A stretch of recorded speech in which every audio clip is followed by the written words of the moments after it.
So, simple machines. Simple machines make work easier. They do not decrease the amount of work you do. This is because in an ideal situation, the work that you input is constant to the work that is outputted by the system. However, simple machines are useful since they usually decrease the amount of force that you need to exert into a system.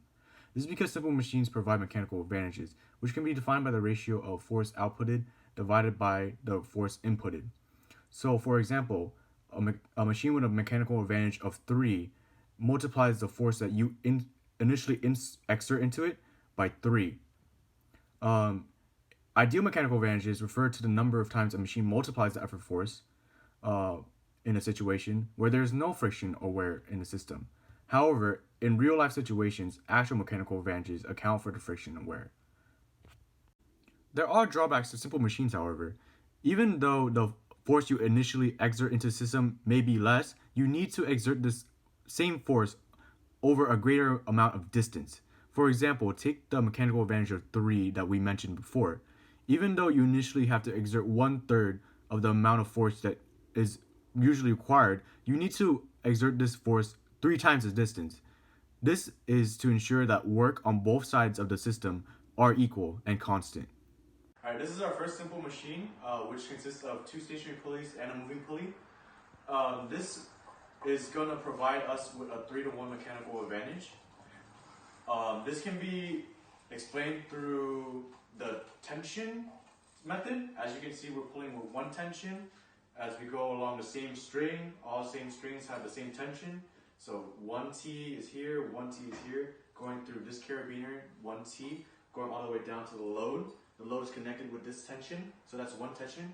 However, we also incorporated another separate string, which is counteracting these 2 strings right here. So since they counteract, this is 2T, and this is also connected to the load. So the load is being pulled with 3T, as you can see, which gives us a 3-to-1 mechanical advantage.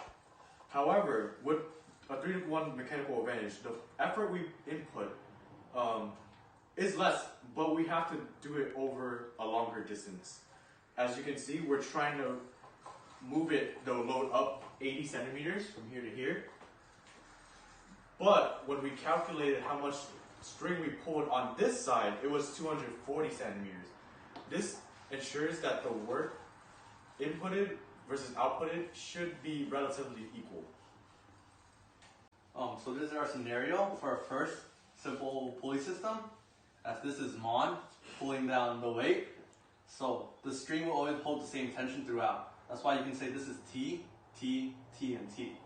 As this is our separate carabiner, this is going to be 2T, as there's 2 strings attached, T plus T. And to balance this out, this side is going to be 2T. As this string is a completely separate string, so everything holding up our system is 3T, as T over here and 2T here to balance out this T. So we can conclude that whatever holding up the weight is 6.8 times 9.8 is holding up by 3T. The 3-to-1 mechanical advantage is also proven because the load, which is 15 pounds, can be held stationary by 1/3 of it, which is 5 pounds. As you can see, it's not moving. Normally, in a normal pulley system, this would be pulling down on it, but as you can see, a lighter amount can still be held up. So with T holding the object stationary, we know 6.8 times 9.8 is equal to 3T. And with this, we can also find tension, which is 6.8 times 9.8 over 3. So this illustrates our original example of the 5-pound weight instead of Mon. 5 pound, which we can convert to 2.233 kilogram. And so with this, we can know that this would equal to T equal to 2.233 times 9.8. Okay. Alright, to go more in depth, the effort is the amount of force you exert onto the system. Of course, the effort is going to be less. The amount of effort you're going to exert on the system is going to be less. However, you're going to have to exert it over a longer period of distance. This is why, in an ideal situation, work is equal on both sides, when you input it and when the work is outputted as well. This can be explained by this. The load end. So think about it. On the load end, you're trying to move the load up 80 centimeters. However, the force required is the weight. On the effort end, however, you're gonna require less effort or force to pull it. However, you're gonna have to move it 240 centimeters. As you can see, when you multiply all these together, force times distance, the work is gonna equal each other out. However, it's gonna be easier because of mechanical advantages to pull it. You just have to pull it for a longer distance.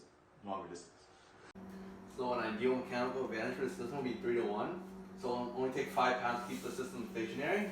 So it'll take a little bit more than 5 pounds to move it. In an actual mechanical advantage, because there's friction now, so you have to pull more than 5 pounds. A little bit more than 5 pounds to keep the system moving. Go. Okay. So efficiency can be explained by this equation: work out versus work in. Work outputted by the system versus work inputted, or the effort inputted by you. Work, as previously explained, is force times distance. So efficiency in an ideal situation meaning there's no friction. Force outputted times 80 centimeters, this is how much you're trying to pull the load up, versus force inputted, your effort, times 240 centimeters, which is 3 times as much as you pull as this one, times 100%, is going to be 100% efficient. However, in real life, there is friction. You have to account for friction. So, as you can see, this is going to be bigger. The bottom is going to be bigger because the force inputted, you have to counteract friction, which means you have to pull harder. Since the denominator is bigger than the numerator, the efficiency is never going to be 100% in the real world because you have to account for friction.